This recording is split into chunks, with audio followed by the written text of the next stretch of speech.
అందరికీ నమస్కారం అండి. స్వరఝరి భువన భాస్కర సంగీత సాహిత్య సేవా సమితి 117వ మెట్టు మీదకి వచ్చేసాం.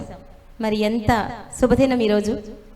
మీ అందరి ఆశీస్సులు ఆదరాభిమానాలతోటి మేము ఒక్కొక్క మెట్టు ఎక్కుతూ ఇప్పటికి 117వ మెట్టుకు వచ్చేసాం. మరి ఈ 117వ మెట్టులో ఉందండి అసలైన అమ్మతనం, కమ్మతనం. మరి ఈరోజు అంతర్జాతీయ అమ్మల దినోత్సవం కాబట్టి మాతృ దినోత్సవ శుభాకాంక్షలు ప్రతి ఒక్కరికి మహిళకి మేము అందిస్తున్నాము మా స్వరఝరి నుంచి. మరి ఈరోజు మా ఈ కార్యక్రమానికి ముందుగా మనము చెప్పుకోవాల్సింది ఎప్పుడు చెప్పుకున్నట్టుగానే మాతృదేవోభవ, పితృదేవోభవ, అతిథి దేవోభవ, ఆచార్య దేవోభవ. మరి ముందుగా మాతృదేవోభవ అని అంటారండి. ఎందుకంటే అమ్మను మించిన దైవం ఉందా? లేదు కదా. మరి అమ్మ మాట, అమ్మ పలుకు ఎంత కమ్మదనమో, ఎంత స్వచ్ఛంగా ఉంటుందో మనకందరికీ తెలుసు. మనమందరం కూడా అనుభవించిందే. మరి ప్రతి అమ్మని, నాన్నని, అలాగే నాన్న కూడా ఏం తక్కువ కాదు. నాన్న ఉండబట్టే మనం ఎదుగుదల కానీ ఏదైనా సరే. కాబట్టి ఏదో మనం అందరం అనుకుంటున్నాం కాబట్టి మదర్స్ డే అని, అలాగే మాతృ దినోత్సవం అని అమ్మని మనం గొప్పగా చెప్పుకోవాలి. నిజంగానే అంతకి సమానంగా నాన్న కూడా. మరి ఈరోజు మాతృ దినోత్సవం శుభాకాంక్షలు మన అందరికీ తెలియజేసుకుంటూ ఈరోజు స్వరఝరి భువన భాస్కర సంగీత సాహిత్య సేవా సమితి ప్రతి ఎపిసోడ్లోనూ ఏదో ఒక వైవిధ్యం ఉంటుంది. ఆ వైవిధ్యానికి మారు పేరు ఈరోజు మాతృ దినోత్సవం. అటువంటి మాతృ దినోత్సవం రోజున ఒక మహత్తరమైన అమ్మని నేను పరిచయం చేసుకుంటున్నాను. మరి వారెవరో కాదండి, శ్రీమతి శైలజ గారు. సినీ టీవీ ఆర్టిస్టు ఆవిడ. ఎన్నో క్యారెక్టర్ ఆర్టిస్ట్గా ఎన్నో క్యారెక్టర్స్ చేసి మన ముందు మనకందరికీ సుపరిచితురాలు. మరి ఆవిడ ఈరోజు మా సంస్థకి వచ్చి మాకు ఆ మాతృ దినోత్సవ కమ్మదానాన్ని రుచి చూపిస్తున్నారు. మరి వారికి మన సంస్థ తరఫు నుంచి సాదర స్వాగతం మీ అందరి కరతాళ ధ్వనుల మధ్య. Please welcome madam.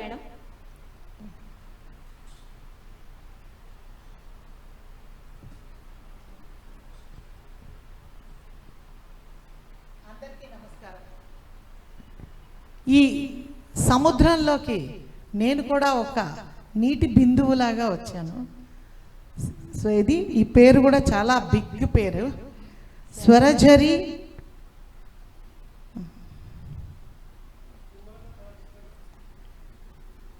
స్వరఝరి భువన భాస్కర సంగీత సాహిత్య సేవా సమితి. సో ఇంత పెద్ద పేరు ఎందుకుందబ్బా అనుకున్నాం. ఉంది, ఈ సంస్థకి అంత పెద్ద పేరుంది. అన్ని సంవత్సరాల నుంచి ఉంది కాబట్టి ఒక్కొక్క అవార్డు దీనికి అంటుకుంటూ వస్తుంది. రావడంలో తప్పులేదు. ఎందుకంటే ఎంతోమంది కళాకారులు ఇక్కడ నేర్చుకొని బయట సంగీత విద్వాంసులైన వాళ్ళు ఉన్నారు. ఆ ఉద్దేశంతోనే అద్భుతమైన పేరు పెట్టి ఈ సంస్థ దినదినాభివృద్ధి చెందుతోంది. సో ఈరోజు మదర్స్ డే స్పెషల్ సందర్భంగా నాకు కూడా ఈ అవకాశం ఇచ్చిన భువన గారికి మనస్ఫూర్తిగా థ్యాంక్స్ చెప్తున్నాను.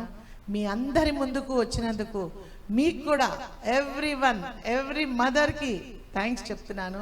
నేను కూడా మదరు గ్రాండ్ మదరు అన్నీ అయిపోయాను కాబట్టి నేను కూడా డబుల్ బొనాన్జా, ట్రిపుల్ బొనాన్జాలో ఉన్నాను మదర్లకి.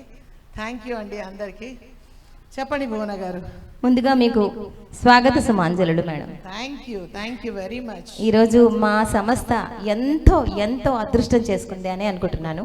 ఎందుకంటే మీలాంటి వారు పాదం మోపి మన ఈ మదర్స్ డే సందర్భంగా మదర్స్ అందరికీ కూడా మీరు మరెన్నో విషయాలు మన సంస్థ ద్వారా తెలియజేసుకోవాలని, మాట్లాడుకోవాలని మిమ్మల్ని ఆహ్వానించడం జరిగింది. మీరు సహృదయంతో ఈరోజు మీ పనులన్నీ పక్కన పెట్టేసేసి మా కోసం ఇచ్చేసినందుకు మీకు హృదయపూర్వకంగా స్వాగతం పలుకుతూ మరి మన సంస్థ గురించి, మీ గురించి మేము కూడా కొన్ని తెలుసుకోవాలి కాబట్టి ముందుగా మీరు ఆసీనులు కండి. మా గురించి తెలుసుకునేడానికి చాలా చాలా ఇంటర్వ్యూలు చేశాను నేను. సో మీకు నా గురించి ఓపెన్ బుక్ అన్నమాట. ప్రతి ఒక్కరికి తెలుసు ఏంటి అనేది తెలుసు. కూర్చోండి మేడం, కూర్చొని మాట్లాడుకుందాం. ముందుగా మీరు చాలా క్యారెక్టర్ ఆర్టిస్టులు చేశారు. అసలు ఈ ప్రస్థానంలో ముందుగా మీరు బుల్లితెరలో వచ్చారా, బిగ్ స్క్రీన్లో వచ్చారా? బిగ్ స్క్రీన్లోకి వచ్చాను. ఓకే, బిగ్ స్క్రీన్లో మీ ఎంట్రీ ఎలా జరిగింది? నేను యాక్చువల్గా డబ్బింగ్ ఆర్టిస్ట్ని. డబ్బింగ్ చెప్తూ చాలామంది ఆర్టిస్టులు ఏం చేశారు, డబ్బింగ్ చెప్పేవాళ్ళు, మీరు ఎర్రగా బుర్రగా బాగున్నారు కదా, ఈ తెర వెనుకల ఎందుకు మదర్ వేషాలు ఎలాగో చాలా తక్కువ ఉన్నారు, మీరు ముందుకు మదర్ లాగా వెళ్ళి యాక్ట్ చేయొచ్చు కదా అని నన్ను ముందుకు తోసారు వాళ్ళే. సో అది తోసిన తర్వాత నాకు అర్థమైంది వాళ్ళు ఎందుకు తోసారంటే అది రాజకీయం. ఇంకొక మనిషి వస్తే డబ్బింగ్లో వాళ్ళకి కొరత. సో అక్కడి నుంచి మనల్ని తోసేస్తే నాది గ్యాప్ ఏర్పడుతుంది, వాళ్ళ పాటికి వాళ్ళు వెళ్ళిపోవచ్చు కదా. ఆ ఉద్దేశంతో నన్ను తోసేశారు. వాళ్ళు తోయడం వల్ల నేను మీ ముందర ఇలా ఉన్నాను. సో ఏది జరిగినా మన మంచికే అన్న వర్డ్ మీకు తెలుసు కదా, అదే జరిగింది నాకు కూడా. భగవంతుడు, నటరాజుడు, కళామ తల్లి అందరూ కూడా నన్ను ఆశీర్వదించారు. నేను ఈ స్థాయికి వచ్చాను. కళామ తల్లి వల్లే నా బిడ్డలు చదువులు, నేను మంచి పొజిషన్లోకి రావడం, సెటిల్డ్ అనమాట. ఓ మంచి ఇల్లు కొనుక్కోవడం, స్టేటస్ మెయింటైన్ చేయడం, ఎవ్రీథింగ్ కళామ తల్లి వల్లే. Correct madam. ఎందుకంటే ఇప్పుడు కళామ తల్లి అన్నారు, ఆమె కూడా ఒక తల్లి మనకి. బిడ్డలు ఎలా చూసుకుంటుంది? కడుపులో పెట్టే చూసుకుంటుంది. నన్ను నిజంగా నేను పట్టకున్నా కానీ కడుపులో పెట్టుకొనే చూసుకుంది. తప్పకుండా. నిజంగా మీలాంటి వారు ఎన్నో క్యారెక్టర్స్ చేస్తూ ఎంతోమంది మహిళలకి ఆదర్శంగా ఉన్నారు అనుకోవడంలో అతిశయోక్తి అసలే లేదు. కాకపోతే చాలా మటుకు ఏంటంటే ఇక్కడ ఈ బుల్లితెరలో ఎన్నో లక్షలాది మంది మన ప్రోగ్రామ్స్ చూస్తూ ఉంటారు, సీరియల్స్ మెయిన్గా. ఆ సీరియల్స్లోకి మీరు ఎలా ఎంటర్ అయ్యారంటే, ముందు మెయిన్ పెద్ద బిగ్ స్క్రీన్ అన్నారు, బిగ్ స్క్రీన్ నుంచి స్మాల్ స్క్రీన్కి ఫస్ట్ మీరు యాక్ట్ చేసిన సీరియల్. బిగ్ స్క్రీన్ ఎందుకు అన్నానంటే రాఘవేంద్రరావు గారి చేతులపై నుంచే నేను ఫస్ట్ క్యారెక్టర్ బొంబాయి ప్రియుడు అని సినిమాకు వాణిశ్రీ ఫ్రెండ్ క్యారెక్టర్గా వచ్చి అందులో బిగ్ స్క్రీన్ లాగా వచ్చా. ఫస్ట్ చిన్న స్క్రీన్కి ఎందుకు వచ్చాను అంటే ఆ బిగ్ స్క్రీన్లోకి ఎంటర్ అయిన తర్వాత ఆ లోపాలు తాపాలు తర్వాత తెలిసాయి. ఇక్కడ ఒక 2 రోజులు షూటింగ్ హైదరాబాద్లో చేస్తే 4 రోజులు షూటింగ్ రాజవోలు, కాకినాడ, గుంటూరు అటు వెళ్ళిపోతారు, గోదావరి అటు వెళ్ళిపోతారు. అమ్మో నాకు పిల్లలు, చిన్న పిల్లలు, భోజనం ఇప్పుడు పొద్దున పోయి భోజనం వండేసి పెట్టేసి వెళ్ళిపోతే మా మదర్ కొంచెం వాళ్ళని టేక్ ఓవర్ చేసుకుంటుంది. మళ్ళీ నేను నైట్ వచ్చేసి మళ్ళీ పొద్దున ప్రిపేర్ చేసి మళ్ళీ అక్కడ పెట్టి మళ్ళీ నైట్ తిరిగి వచ్చేదాన్ని. నేను వేరే ఊర్లోకి పోతే నాకు సెట్ అయ్యేది కాదు. అమ్మో అని ఇంకా మనకి ఈ స్క్రీన్ సరిపోదులే అని చిన్న స్క్రీన్కి వచ్చాను. ఇదేముంది జాబ్ లాగా, మార్నింగ్ పో రాత్రికి రా అలా అయిపోయింది. సో ఆ ఉద్దేశంతో స్మాల్ స్క్రీన్లోకి వచ్చి పడ్డాను. లేకపోతే అన్నపూర్ణమ్మ గారి ధీటుగా కనపడేదాన్నేమో. ఎందుకంటే అన్ని ఏళ్ల నుంచి 33 సంవత్సరాల నుంచి ఉన్న ఇండస్ట్రీలో నేను. అమ్మ అన్నపూర్ణమ్మ గారు కూడా అంతే, 40 ఏళ్ళ నుంచి ఉన్నారేమో, ఇంకో కొంచెం అట్లా. 33 ఏళ్ల నుంచి ఫిలిం ఇండస్ట్రీ అంటే చిన్న విషయమా? చాలా చిన్న విషయం కాదు కదా. అప్పట్లో సినిమాలు నెంబర్ ఆఫ్ ఒకటిను, అవకాశాలు కూడా చాలా తక్కువగా వచ్చేవి. వచ్చిన అవకాశాన్ని మనము వినియోగించుకోవడంలో కూడా మనకు ఒక ఆర్ట్ ఉండాలి. ఒకటే అండి, వెరీ సింపుల్. వచ్చిన క్యారెక్టర్లా వాళ్ళు ఏమి ఇస్తారు, ఎంత ఇస్తారు, ఎక్కడ ఇస్తారు, ఏమి అవన్నీ వదిలేయండి. మనకి ఎంత ప్రాప్తమో అంత తీసుకున్నాము, వెళ్ళిపోయి చేసేసేయడం అంతే. అలాగే ఉన్నా, స్టిల్ ఇప్పటికి కూడా అలాగే ఉన్నా. డిమాండ్ చేయడము, నాకు ఇదే ఇవ్వండి అనడం, నేను రాను అనడం, ఇట్లాంటివి ఎప్పుడూ లేవు. నేను అలా చేసిన 123 సినిమాలు చేశాను. వావ్ వావ్, నిజంగానే క్లాప్స్, నిజంగా క్లాప్స్. ఎందుకంటే అలాంటి క్యారెక్టర్స్ మనకి దొరకడం అనేది చాలా అరుదు. ఆ అరుదైన అవకాశాన్ని మీరు అందిపుచ్చుకున్నారు. అందిపుచ్చుకొని మాలాంటి వాళ్ళందరికీ కూడా ఒక ఆదర్శంగా మాకు కనిపిస్తున్నారు, వినిపిస్తున్నారు, భక్తి కట్టిస్తున్నారు మమ్మల్ని అందరినీ కూడా. ఎందుకంటే పలానా సీరియల్ వస్తుంది అంటే అరే అమ్మ రేపేమైంది, ఇప్పుడు ఏమవుతుంది, ఏం అవ్వబోతుంది అనే ఉత్కంఠ చూశారు. అది ప్రజలలో మనం తీసుకురావాలి. అది మీరు తప్పనిసరిగా చేస్తారు. ఎందుకంటే మీ సీరియల్స్ నేను చాలా చూశాను. కొన్ని గయ్యాళి క్యారెక్టర్స్ ఉన్నాయి. నాకు గయ్యాళితోనే పేరు వచ్చింది. అదే అందుకని ఆ మాట అన్నాను, పేరు వచ్చింది. ఆ క్యారెక్టర్స్లో ఇవాళ రేపు చాలా మంది చాలా అంటే బ్యూటిఫుల్గా ప్రజెంట్ చేస్తున్నారు. వాళ్ళ హావభావాలని చాలా న్యాచురల్గానే ఉంటున్నాయి. ఎందుకంటే ఫాస్ట్ యుగం, డైలీ 2 ఎపిసోడ్లు తీస్తే కానీ ప్రొడ్యూసర్కి వర్కౌట్ కావడం లేదు. ప్రతి ఒక్కడు డైరెక్టర్ అని వచ్చినా కూడా నువ్వు ఎన్ని ఎపిసోడ్లు చేయగలవు అని అడుగుతున్నారు పాపం. ఎందుకంటే పొద్దున నా షార్ట్లోకి వచ్చేటప్పటికి 9 అవుతోంది, మళ్ళీ సాయంకాలం 6 నుంచి బిగిన్ చేస్తారు. ఇంకా వెళ్ళిపోవచ్చా అండి, అయిపోయిందా అండి, వెళ్ళిపోవచ్చా అండి అని. ఎలా అవుతాయి? అవదు. పెద్దవాళ్ళని పెట్టుకోరు. అందుకే మామూలు నార్మల్గా ఉండేవాళ్ళని పెట్టుకుంటారు. కాకపోతే ఒక టైం అనేది చెప్పిన తర్వాత ఆ టైం దాటితే మేము కూడా అడుగుతాం ఇంకా ఎన్ని సీన్లు ఉన్నాయి బాబు అని. లేకపోతే అసలు నేను ఇప్పటి వరకు ఎవరిని అడగలే, వాళ్ళు వెళ్ళిపోండి మేడం అయిపోయింది అని అంటే కానీ వెళ్ళిపోయేదాన్ని అంతే. మనం ఒక రెస్పాన్సిబిలిటీ తీసుకొని అందులోకి అడుగుపెట్టిన తర్వాత మన గురించి వాళ్ళకి ఇబ్బంది కలగకుండా మనం కూడా ప్రవర్తించాలి. కాబట్టి మీరు 100% న్యాయం చేస్తున్నారు, దానికి అప్రిషియేట్ చేయాలి. అలాగే మీకు మంచి మంచి అవకాశాలు కూడా వస్తున్నాయి, అది కూడా మాకు చాలా సంతోషంగా ఉంది. ఎందుకంటే మలక్పేట శైలజ అంటేనే ఒక టెర్రర్ అప్పట్లో. సో ఆ విషయము మేము మా సభాపూర్వకంగా అంటే స్వరఝరి భువన భాస్కర సంగీత సాహిత్య సేవా సమితి తరఫు నుంచి మిమ్మల్ని మేము ఇంట్రడ్యూస్ చేసుకుంటున్నామంటే నిజంగా మాకు మలక్పేటే కాదు అన్ని పేటలు కూడా మాకు ముందు ఉన్నట్టే అనిపిస్తున్నాయి. So great. అలాగే ఈరోజు మాతృదినోత్సవం సందర్భంగా మదర్గా మీరు మీ ఇంట్లో అంటే ఇప్పుడు మనం బయటికి వెళ్తున్నాము, ఇప్పుడు ఇవాళ రేపు మహిళలందరూ కూడా ఏదో ఒక వృత్తి చేసుకుంటున్నారు, దానికి సమానంగా ఇంట్లో కూడా మనం చూసుకుంటున్నాం. ఆ రెండు మీరు ఎలా మేనేజ్ చేయగలిగారు? కొంచెం కష్టమే కాకపోతే చెప్తున్నాను కదా, మార్నింగ్ పోయి ఇంకొక మైనస్ ఏంటి అంటే నేను డబ్బింగ్ కూడా నేనే చెప్పుకుంటాను. అవును, డబ్బింగ్ కూడా నేను షూటింగ్ అయిపోతుంది 9 కల్లా అయిపోతుంది, 10, 11, 12 వరకు 3-4 సీరియల్స్ చేసేదాన్ని. వాళ్ళకు 2 సీన్లు, వీళ్ళకి 2 సీన్లు, వీళ్ళకి 2 సీన్లు అని చెప్పేదాన్ని. ఆటో వాడిని మాత్రం అలాగే ఉంచుకునేదాన్ని. బాబు నువ్వు నిద్రపోతా ఉండు, తెలిసిన ఆటో మా ఇంటి దగ్గరే ఉండేది, తెలిసిన ఆటో, నువ్వు నిద్రపోతా ఉండు నాది అయిపోయినప్పుడు వస్తానని కుర్చీలో కూర్చొని వాళ్ళు వేసే లోపల ఇలా అనేదాన్ని, నిద్ర వచ్చేసేది. ఎందుకంటే మార్నింగ్ 4కు 5కి లేస్తాం, లేచి వంట చేసి సిటీ బస్సు మన గవర్నమెంట్ సిటీ బస్సులు ఉన్నాయి కదా, ఆ బస్సు మేకప్ బాక్స్ ఒక చేతిలో, సూట్ కేసు ఒక చేతిలో, 2 పట్టుకొని వాడు నన్ను వస్తూ ఉండగానే ఆపేసేవాడు బస్సు. అయ్యో ఆవిడ వస్తున్నారని మన సైజుకి భయపడేవాడు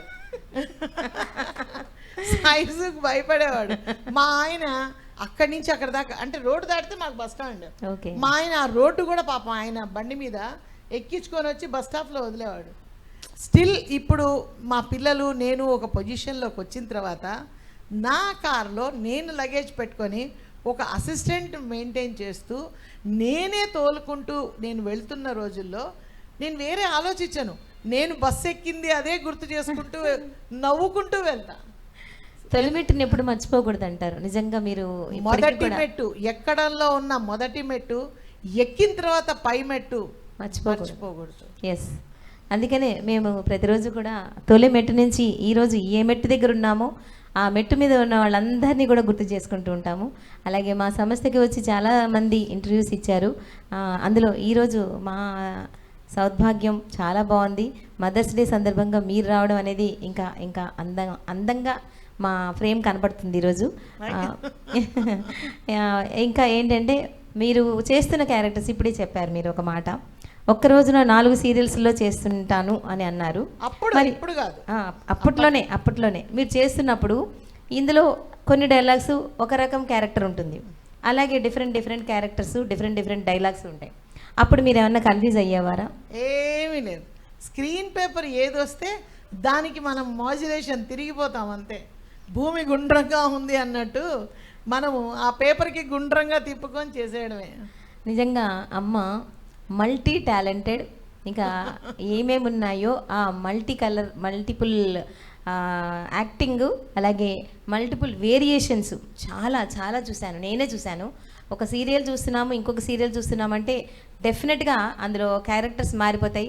ఒక దాంట్లో సాఫ్ట్గా ఉండొచ్చు, ఇంకో దాంట్లో గయ్యాళితనంగా ఉండొచ్చు, మరి ఇంకొక దాంట్లో అంతకంటే రెండిటికి మధ్యస్థానం ఉండొచ్చు.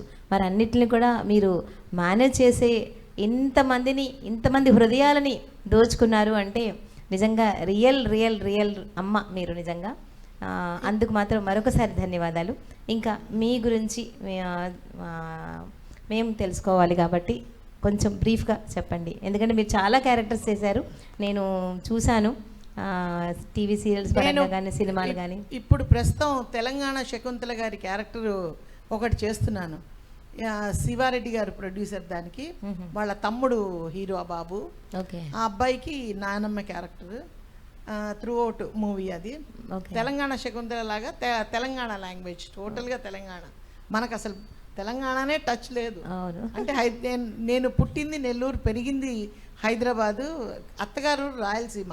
సో సమైక్య ఆంధ్ర నాది. Okay. ఎక్కడ కూడా ఏ భాష కూడా ప్రామినెంట్గా నా మీద పడలేదు. అవును. అంటే డబ్బింగ్ చెప్తాం కాబట్టి ఏది చెప్పంటే అది అది చెప్పుకుంటూ చెప్పాలి. వెళ్ళిపోతాం. అంతేగాని ఇది మీది తెలంగాణ, మీది ఆంధ్ర, మీది రాయలసీమ, మీది కోస్తా, ఇవన్నీ ఏమీ లేదు. నా బ్రెయిన్ ఏవి కొయ్యలేదు.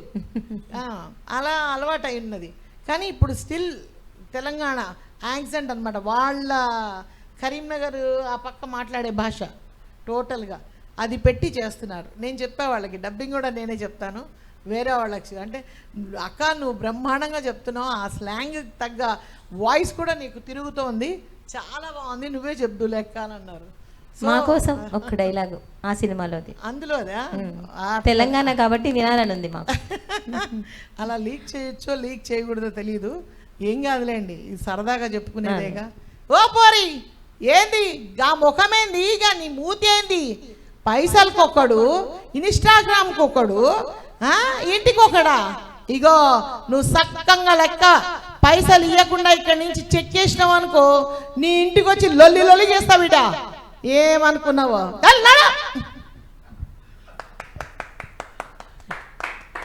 అది విషయం. అంటే మనకు లాంగ్వేజ్ పట్టుకోవడం తెలీదు. Power of dialogue, power of dialogue. ఆ పవర్ అనేది మీ గొంతులో నుంచి ఎలా వచ్చేసిందో చూసారా? అంటే అంతగా ఇన్వాల్వ్మెంట్ ఉంది అనేది ఒక నిదర్శనం అండి. అంత చక్కగా చెప్తూ ఉంటారు ప్రతి డైలాగు. అంటే ఇదొక్కటనే కాదు, మీ వాయిస్లో ఆ ఫోర్స్ కానీ ఏదన్నా సరే అద్భుత, మరో మాట లేదు. ఆ అద్భుతాన్ని మేము ప్రతిరోజు కూడా చూస్తూ ఉంటాము, టీవీ సీరియల్స్లో కానీ ఎందులోనైనా సరే. ఆ డైలాగు విన్న తర్వాత, చూసిన తర్వాత ఒక ట్రాన్స్ అలా ఉండిపోతుంది అనమాట మాకు. మారుమోగుతూ ఉంటుంది. మా చుట్టాలలో కూడా నేను ఒక సీరియల్ అప్పుడు ఆపరేషన్ అది జరిగి సూర్యవంశం అప్పుడు చెప్పలేదు, డబ్బింగ్ చెప్పలేదు. చెప్పకపోతే మా వాళ్ళు ఆ సీరియల్ వచ్చింది కూడా తెలియదంట వాళ్ళకి. ఎందుకంటే నువ్వు చెప్పలేదు కదా, ఎవరో వచ్చారు ఎవరో పోయారు, మాకు తెలియదు అన్నారు వాళ్ళు. అలా నా వాయిస్ నాకు వస్తేనే గుర్తుపడతారు, లేకపోతే అక్కడక్కడ పడుతూ ఉంటాయి. ఫారెన్ పోయినప్పుడు ఎవరెవరో చెప్పేశారు, అలా పడుతూ ఉంటాయి. పడకుండా ఏమి ఉండదు, కాకపోతే మన వాయిస్ మనకుంటే ఆ మజానే వేరు. నిజంగా ఆ మాట మాత్రం, మన వాయిస్ మనం వింటూ ఉంటే చూస్తుంటే కూడా మనకి చాలా ఆనందం కలుగుతుంది. మరి సీరియల్స్ పరంగా కానీ సినిమా పరంగా కానీ మీరు విదేశీ పర్యటనలు చేశారా? సీరియల్ పరంగా ఏం చేయలేదు. Family trip Singapore, Malaysia, Bangkok, Hong Kong, ఇవన్నీ పిల్లలు, కోడళ్ళు. మా కోడలు చిన్న పాప అనమాట, వాళ్ళు తిరగాలనుకుంటే ఆ బుడిది కష్టం. అందుకు నేను ఎట్లాగో తిరగలేను, నేను వస్తాను నేను పాపను పట్టుకుంటాను, మీరు ఎంజాయ్ చేయండి అనేది. ఆ ప్లేస్కి వెళ్ళేది, ఎక్కడైనా మంచి ప్లేస్ చూసుకొని ఆ బుడదాన్ని క్యారికేట్లో వేస్తారు, అక్కడ చూసుకుంటూ ఉంటాను, వాళ్ళు పోస్తారు. అలా దాని పుణ్యమని నేను చూశాను. లేకపోతే మా బాబు వాళ్ళు ఫారెన్లో 9 ఏళ్ళు ఉన్నాడు, సియాటల్లో. రమ్మని ఎన్నిసార్లు పిలిచినా వద్దులే, ఇక్కడ కమిట్మెంట్స్ ఇవంతా సీరియల్స్ అది ఉన్నాయి, ఏమొస్తాను నేను రానన్నాను. లాస్ట్కి పాపం మా కోడలు డెలివరీ అప్పుడు కూడా అడిగిద్ది, కమిట్మెంట్స్ ఉన్నాయి, షూటింగ్స్ మధ్యలో ఉన్నాం, పోలేము, సరైన వాళ్ళ మదర్ని పంపించాను. అలా కొన్ని అంటే కొంత ఇందులో మీరు ఆనందాన్ని పొందిన అటువంటివి కొన్ని మిస్ అయ్యాను అని కొంచెం బాధ అనిపిస్తుంది కదా పాపం, వాళ్ళకు కూడా ఆనందమే. సో చాలా మంచి విషయాలు చెప్పారు. ఇంకా మదర్గా మీరు ఎంత చక్కటి మీ పిల్లలకి వాళ్ళ భవిష్యత్తుని ఎలా తీర్చిదిద్దారు, మీ ఇంట్లో మీ హస్బెండ్ సహకారం ఎలా ఉంది? ఎందుకంటే మీరు మార్నింగ్ వెళ్ళిపోతారు, ఈవినింగ్ వరకు రారు. మరి వారు ఎప్పుడన్నా ఫీల్ అయ్యారా? మా ఆయన ఆర్టీ ఆఫీస్లో వర్క్ చేసేవాడు. ఆయన సాయంత్రం 5-5:30 కల్లా ఇంటికి వచ్చేసేవారు అనమాట. వచ్చిన తర్వాత పిల్లల్ని ట్యూషన్ అంతా ఇంట్లోనే, పిల్లలకి ట్యూషన్ వేరే అమ్మాయి వచ్చి చెప్పేది. సో ఆ అమ్మాయి వచ్చి చెప్పినంతసేపు మా వారు కూడా హ్యాండ్ ఓవర్లో ఉండేవాళ్ళు, పిల్లల జాగ్రత్త అది ఇది అని చెప్తే. ఆయన కూడా కడప నుంచి మేము ఇక్కడికి వచ్చి సెటిల్ అయ్యాం కదా, ఇక్కడికి మళ్ళీ వేరే ఫ్రెండ్స్ ఎవరు అంటుకోలేదు, పిల్లల్ని చూసుకుంటూ ఆయన పాటికి ఆయన పనులలో అట్లా ఉండేవారు అంతే. అంతేగాని అమ్మ వచ్చి మా మదరు, మాది 1 నెంబర్ హౌస్, మా అమ్మ వాళ్ళది 10 number house, same building. So అలా అమ్మ వచ్చి కొంచెం హెల్ప్ అయ్యేది. తర్వాత మా వారు కూడా అందుకునేవారు, అన్నీ చేసేవారు. ఎందుకంటే వారి సహకారం లేకుండా మనము చేయలేము, ఏ పని ముందుకు చేయలేము. ప్రతి ఇంట్లోనూ కూడా మనం స్త్రీ ఎంత ఆధిక్యత ఉంటుందో పురుషుడికి కూడా అంతే ఆధిక్యతతో అంతకు మించి ఉంటుంది. ఎందుకంటే వాళ్ళ సహకారం లేకుండా మనం ఒక్క అడుగు కూడా బయటకు పెట్టలేము, చేయలేము ఏది కూడాను. సో వారి సక్సెస్, వారి వల్లనే మనకు సక్సెస్ అనేది వస్తుంది. సో ఈ పరంగా మీరు చెప్పారు ఇందాక, ఆ డైలాగ్ చెప్పినప్పుడు అందాం అనుకున్నా, మళ్ళీ మీరు ఏమంటారో అని అనలేదు, ఇప్పుడైతే అనేస్తున్నా. మీరు కడప బాంబ్. ఎందుకంటే కడప బాంబు ఎంత పవర్ఫుల్లో మాకందరికీ తెలుసు. సినిమాల పరంగా కానీ ఇంకా అన్నిట్ల పరంగా కానీ ఆ డైలాగ్ డెలివరీలో ఆ బాంబ్ సౌండ్ మాకు వినపడింది. సో చాలా హ్యాపీ అమ్మ, ఈరోజు మీరు వచ్చి మాకు ఇంతటి చక్కటి కార్యక్రమంలో మాకు సహకరించి మంచి మంచి విషయాలు చెప్పారు, మీ గురించి తెలుసుకునేటట్టుగా మాకు అందించారు. అందుకు మా సభాపూర్వకంగా స్వరఝరి తరఫు నుంచి మీకు ధన్యవాదాలు తెలియజేసుకుంటూ, మరి మా స్వరఝరి ఈరోజు 117 కార్యక్రమాలు చేసుకున్నాము. బ్రీఫ్గా మా సంస్థ గురించి కూడా మీరు 2 ముక్కలు చెప్పాలని కోరుకుంటున్నాను. స్వరఝరి అనంటే మనం మాటల్లోనే తెలిసిపోతోంది ఇది ఒక సంగీత విభావరి అని. సో రికార్డింగ్ చేసుకోవచ్చు ఇక్కడ. నెక్స్ట్ పాటలు, సంగీతం ఎవరినైనా తీసుకొచ్చి జడ్జిలాగా ఉంచి వాళ్ళు వినిపించడానికి మనం ఇక్కడ ఈ స్టూడియో కూడా మనకు ఉపయోగపడుతుంది. నెక్స్ట్ ఏదైనా చిన్న ప్రోగ్రామ్స్ చేసుకోవచ్చు, అంతేనా? అంటే నేను ఫస్ట్ టైం కాబట్టి రావడం, ఇక్కడ చూడ్డాన్ని దాన్ని బట్టి అంటే సంగీత కార్యక్రమం, ఎవరికైనా సన్మానం అలాంటిది, ఏదైనా సత్కారాలు అలాంటివి ఏదైనా ఒక 25-30 మంది ఉన్నా కూడా, అంటే ఈ గాన కోకిలలు ఉంటేనే చేసుకోవచ్చు అలా నేను అనుకోవడం. ఇంకా అంతకుమించి నాకు దీని గురించి పెద్ద తెలీదు. మీకు సంగీతంలో ఏమన్నా ఇన్ఫ్లుయెన్స్ ఉందా మేడం? అంటే మీరు నేర్చుకున్నారా? లేదు, నా మనవరాలు నేర్చుకుంటుంది ఒక 2-3 ఇయర్స్ నుంచి. ఓకే. నాకు తనకి కొంచెం బేస్మెంట్ లాగా, అంటే తను నేర్చుకునే టీచర్స్ కూడా చాలా స్ట్రాంగ్, పవర్ఫుల్. మా ఏరియాలోనే అత్తాపూర్ దగ్గర సాయిబాబా టెంపుల్ పక్కనే ఉంటుంది వాళ్ళది అకాడమీ. ఓకే. ఆవిడ బాగా ఫేమస్ అని మా కోడలు జాయిన్ చేసింది. నేను ఎప్పుడు దాని పాటలు కూడా వినలేదు. రీసెంట్గా కారులో పోతుంటే ఈ పాట పాడు 3 ఏళ్ళ నుంచి నేర్చుకుంటామంటే నిజంగా నా మైండ్ పోయింది. అది సాపాసాలన్నీ చెప్తూ అసలు ఊపిరిపోయింది నాకు. అన్ని వచ్చా నీకు అన్న అంతవరకు తెలీదు. అంటే మనం జనరల్గా వినం కాబట్టి తెలీదు. చాలా బ్యూటిఫుల్గా పాడింది. తర్వాత అనిపించింది నాకు, మన ప్రసాద్ ల్యాబ్ పక్కన ఒక ఇది ఉంది కదా, సంగీతం మూవీస్కి రికార్డింగ్ చేస్తారు, అలాంటి దానిలలో ఏదైనా మెంబర్షిప్ గినా ఉంటే ఈ చిన్నపిల్లకి అవకాశం వస్తే పిల్లల పాటలు కూడా వస్తూ ఉంటాయి, అలా ఇప్పియాలి అనేసి అనిపించింది. అందుకే మీతో అడిగాను కూడా రాగానే. అదే, అవును, అదే. సో సంగీతంలో ప్రావీణ్యం లేదన్నారు, మీకు పాటల మీద మక్కువ ఉందా? ఏమన్నా పాటలు అంటే సంగీతం వింటూ ఉంటారా రిలాక్సింగ్ టైంలో?